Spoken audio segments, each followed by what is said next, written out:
नमस्कार. कावेरीज किचनमध्ये आज मी बनवणार आहे आषाढ स्पेशल गव्हाच्या पिठाच्या आणि गूळ घालून केलेल्या कापण्या. तर चला रेसिपीला सुरुवात करूयात आणि काय काय साहित्य लागतं ते पाहूयात. कापण्या बनवण्यासाठी 4 वाट्या गव्हाचे पीठ, 2 वाट्या गूळ, अर्धी वाटी बेसन पीठ, थोडंसं मोहनसाठी तेल, खसखस, सुंठ, बडीशोप आणि पीठ मळण्यासाठी पाणी.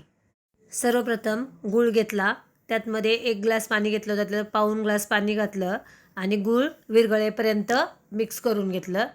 आता गूळ विरघळलेला आहे, तर आपल्याला गुळाचा पाक वगैरे नाही बनवायचा, फक्त गूळ विरघळवून घ्यायचा आहे. गॅस बंद केला आणि थंड व्हायला ठेवून दिलं. तोपर्यंत मोहनासाठी तेल गरम करायला ठेवलं आणि तेलही गरम होतं आहे, पाणीसुद्धा थंड होतं आहे. तोपर्यंत पीठ घेतलं, त्यातमध्ये अर्धी वाटी बेसन पीठ घातलं आणि सुंठ आणि बडीशोपची पावडर करून घेतली होती पूड, ती घातली आणि थोडंसं चिमूटभर मीठसुद्धा घालणार आहे. कुठल्याही गोडाच्या पदार्थामध्ये मीठ असावं म्हणून चिमूटभर मीठ घातलं. हे सर्व छान मिक्स करून घेते. त्यातलं तेलही गरम झालेलं आहे, तर आता 2 ते 3 चमचे तेलाचं मोहन घालणार आहे आणि पूर्ण पिठाला सर्व छान चोळून घेणार आहे.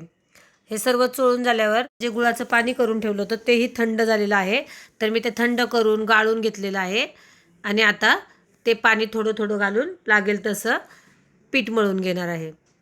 पिठाचा आपल्याला घट्ट पुऱ्यांसारखा गोळा मळायचा आहे. थोडे थोडे पाणी घालून पिठाचा छान घट्ट गोळा मळून घेते. तर हे पीठ मळण्यासाठी मला हे पूर्णच पाणी लागलेलं आहे. पाऊण ग्लास पाणी आणि 2 वाट्या गूळ, हे 4 वाट्या गव्हाच्या पिठासाठी एकदम परफेक्ट प्रमाण आहे.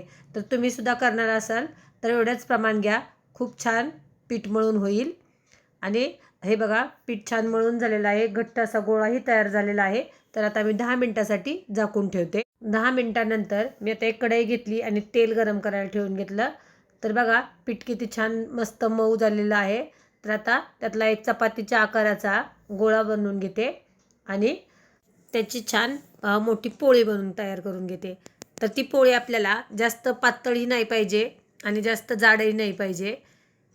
मी आता तुम्हाला दाखवते.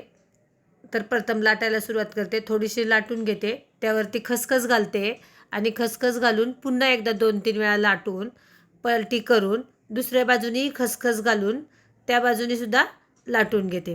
म्हणजे खसखस आपली पूर्ण ह्याला लागली जाईल, त्या चपातीला किंवा पोळीला. आता हे बघा, एवढे आपल्याला जाड पाहिजे, जास्त जाडही नाही आणि जास्त पातळही चपातीसारखी नाही. तर एवढीच आपल्याला लाटून घ्यायची आहे. तर ही बघा, दोन्ही साईडून पोळी छान लाटून तयार झालेली आहे. तर मी याच्या कापण्या कट करून घेते. साईड काढून ठेवली आणि कापण्या कट करून घेतल्या. तर सर्व कापण्या तयार करून घेते आणि कटही करून ठेवते. आता तेल गरम करायला ठेवलं आणि कापण्याही तयार झालेल्या आहेत. तर एक एक करून तळून घेते. तेल आपल्याला जास्त गरमही नाही करायचं आणि जास्त थंडही नाही ठेवायचं. गरम ठेवलं तर कापण्या लगेच लाल होतात, म्हणून थोडंसं मीडियम गॅसवरती ठेवूनच कापण्यात एक एक करून पलटी करून तळून घ्यायच्या आहेत.